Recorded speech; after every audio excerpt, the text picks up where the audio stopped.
Hello there, and welcome to today's episode of Casual Fridays. I am your host, Dada. My podcast is brought to you by my channel, I Read Aloud. If you haven't yet subscribed to my channel, I hope you will. You can find it on YouTube under @I Read Aloud. It's all one word.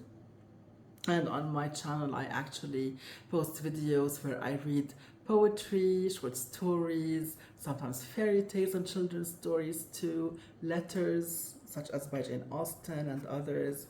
And so if you like such content, please do subscribe. This podcast is basically a platform where weekly themes are discussed through personal experiences, anecdotes, conversations, and storytelling. Today's episode is titled Servitude versus Solitude, and it's a spin off last week's episode, which was about solitude and aloneness. And basically, I had reached while writing last week's episode, the section on servitude, and felt that it was going to be really a long section. And so I had to make just a complete episode on this part. If you haven't checked my previous episode on solitude and aloneness, please do so you can maybe follow more of what I'm saying, but you can also choose not to. It's up to you. I want to start by defining servitude, because servitude, of course, comes from the verb to serve, and therefore it's supposed to have like a positive connotation. You should serve with love, but sometimes of course, you could serve money, you could serve a company, you could serve work itself, you could be in public office and serve people, or in religious office and serve people, or a community, so on and so forth. I am not going to go into all those types of servitude. I'm going to just to focus mainly on servitude towards family members. Parents serving their children or being in servitude towards their children, parents or children taking care of elderly, someone, I don't know, a spouse taking care of a partner who's physically or mentally challenged, or a child who is also physically or mentally challenged. So this is going to be the scope of our discussion today in servitude. And the thing is, as I was saying before, that servitude does stem from love. You know, you serve family members from a place of love. But if you forget to be in solitude, and that's where solitude comes in, if you forget to spend time with yourself, if you forget to take care of yourself, then servitude could spin off into victim mode, into resentment of the person you are serving or caring for, and this is something which we would like to avoid, of course. Now, I always like to tell you at the beginning of my episode what inspired the episode. And it was basically a conversation I had with a mom of two teenage kids. Now, of course, in our society, we're always taught that moms should, give their all to their children, they're their priority. And so this mother is in servitude, in complete servitude of her daughters and of her home. She also works outside the home. That's an important point to make. And she has forgotten herself. She is constantly exhausted. She's actually been hospitalized several times over the past few years. And the diagnosis has been exhaustion every time. She does not take time for herself. She's always, giving to her family, giving to her kids, which, of course, on the outside, it's beautiful. But what is that doing to her on a personal level? That's another question. And it's a question of concern, of course, because when you're always tired and you can't look after yourself, at one point, how can you actually look after others, right? And the thing is that with this mom as well, she has a bit of control issues. And so she does not teach her children autonomy. She always wants to control every aspect of their lives, and they have learned to be dependent on her, and there's actually a lot of codependence in this relationship. And if a family member has would like to step in, and it has happened that family members have tried to help out, maybe taking the kids for a whole day, for an afternoon, so she could have time off. What's happened was, because the kids are not autonomous at all, they cannot make any decision or take any step without calling her or texting her and taking her consent for their every move. And if they don't text her, she texts them, and or like calls them, and to see what they're doing. So basically, instead of her having alone time, instead of her taking a break from her responsibilities and taking a breath, so to speak, maybe sleeping, she doesn't have to do much, right?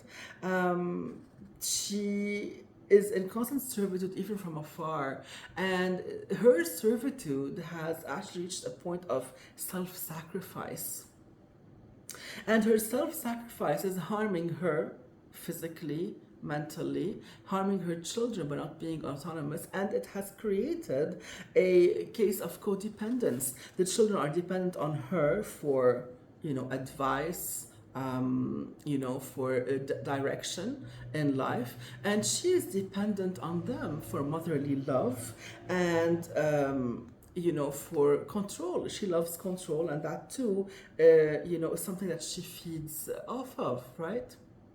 And I'm going to go now to a different case, because I have 3 friends who are also moms and who have kids now who are also nearing teenage years or teenagers, but they also started off with their motherhood in total servitude, because there is no guidance in our societies in general as to how a mom should raise her child. I mean, there is general guidance, like, okay, there are books about how to raise children and different stages of where that children go through and so on and so forth, but there is no real advice about how a mom should take care of herself so she could take care of her kids, right?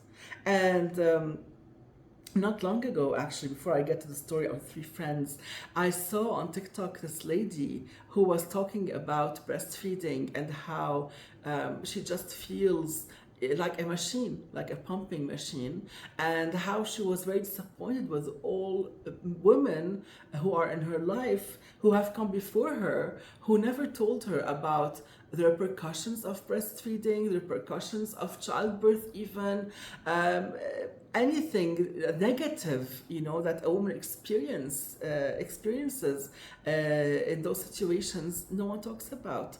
They only tell you, oh, the fairy tale version, I call it. Oh, it's just wonderful to have a child. You will love the child. And it's all true, but what about knowing also the negatives? Shouldn't you be prepared? Why should you always live this fairy tale and not be told the reality of the situation? And really, communication, especially between men and women, has to improve on these aspects, especially between mothers and daughters, if not between friends on these topics. In all cases, let's go back to our the different scenario of my 3 friends who, also were in total servitude at the beginning to their kids, until they reached, a stage where they were also exhausted, and each mom would reach that stage at a different level. It's a life journey, and so basically. Some moms would realize this when the kid is like maybe 4, 5, 6. Some others would maybe take till the kid is maybe 9, 10, or 11 to realize that they are really exhausted. And actually, what helped them, though, these 3 moms, is that they learned the hard way, that they cannot be in servitude all the time, that they need to look after themselves as well. But what was important was that they began to realize, and they discovered and they acknowledged the importance of self-love and the importance of having some alone time and some solitude. And each of them did something very smart, and it was that they asked for help. So it's so important that you acknowledge that you are someone important as well, that you have to basically fill your cup. That's a term that's being used a lot lately. To fill your cup in order to spill over, you have to fill yourself with energy in order to give energy, right? To say the least. You fill yourself with love to give love. And it's important to acknowledge it and to know your limits and to know where's my limitation and when am I going to break. I don't want to go insane, right? So what can I do to actually find a solution to help me when I reach my limit, or even before I reach my limit, so that I can survive and be a good mom in the end, because if you don't do something about it, you're going to yell and scream at your kids. Maybe you're going to be impatient with them, you're going to be snappy, you won't have the energy to give them all that they need, and you don't want to be that kind of mom. So you have to find the balance. And of course, as we had begun with the episode, servitude in this case is not only towards children from parents. You can also have a case of mental or physical illness in the house, whether it's a spouse or a child or an elderly person, whatever it is. And in this case also, you have to be very careful to take care of yourself and to be in solitude, as we had discussed in the previous episode. Because let's say you're taking care of your spouse or your father, your child. Of course, you love them a lot and you start serving them from a place of love. But again, this kind of situation is a long-term situation, and when you don't realize it, your service could turn into resentment, and it could be detrimental to both the carer and the patient or the person being taken care of. And you have to be careful not to reach that stage of victimization and resentment. You don't want to be in victim mode and have this poor me attitude. And this brings me to a lady I know who is in servitude towards her spouse.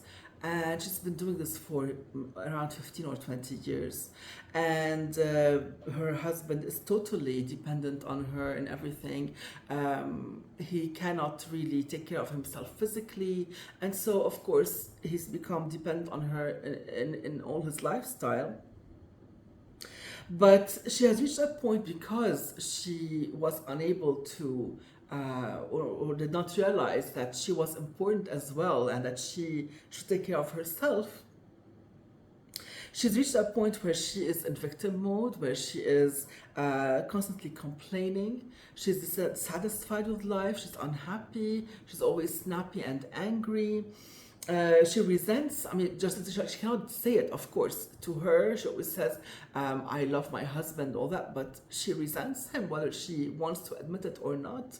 And because she's forgotten herself in this situation, she's forgot she has a life, she has reached this victim mode, this victim mentality.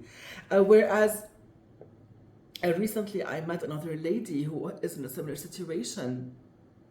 But this lady, somehow, she became aware of this long-term situation with her husband, and she actually asked for help. And you see now, the solution in all cases of servitude is asking for help. No one can do everything alone. Remember that before our current lifestyle, people used to live in tribes. And in tribal life, you have the whole tribe taking care of everybody. When someone got sick, people were on rotation taking care of the sick.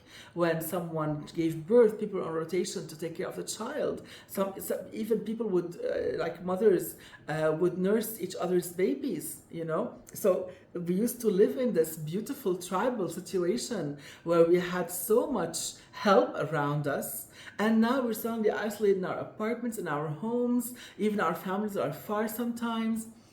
But you have to ask for help from other sources. If you don't have a tribe around you, you have to find help, through people around you. You have to find some arrangement that suits you to live a good life. And anyway, this other lady, she realized this and she asked for help. And in her case, she has someone who comes in, like a male nurse, who helps a few hours a day, and she can take a break for herself. She has her children who come on rotation sometimes, and they stay with their father as she takes care of other things in the house, let's say, and of herself.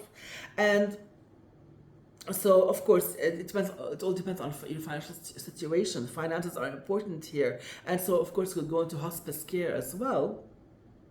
So whether it's hospice care or in-house care or family rotation or whatever it is, help is important and you have to ask for it. And this is definitely a healthier scenario for both the carer and the dependent, and they both lead a good life and they're both happy. And that's what you don't want to sink into, this victim mode and this poor me attitude. And in the end, the carers they cannot forget that they have a life. It's called life. Life is to be lived, right? And if someone is incapacitated in a certain way and cannot live life to the fullest, doesn't mean that the carer has to self-sacrifice to the extent of losing that life, their own life as well in the situation. They still have a life that they could live fully, and they should do that. Well, this is basically what I want to discuss today, and that's why I discussed the importance of solitude in the previous episode, and why I asked you to maybe go there and see it, because when you are in solitude and have some alone time, and you enjoy your own company, you are able to take care of yourself and your mental state and your health. So this brings me to the end of this episode, and next week we will be discussing death and living. And until then, I send you all my love and have a lovely weekend. Take care.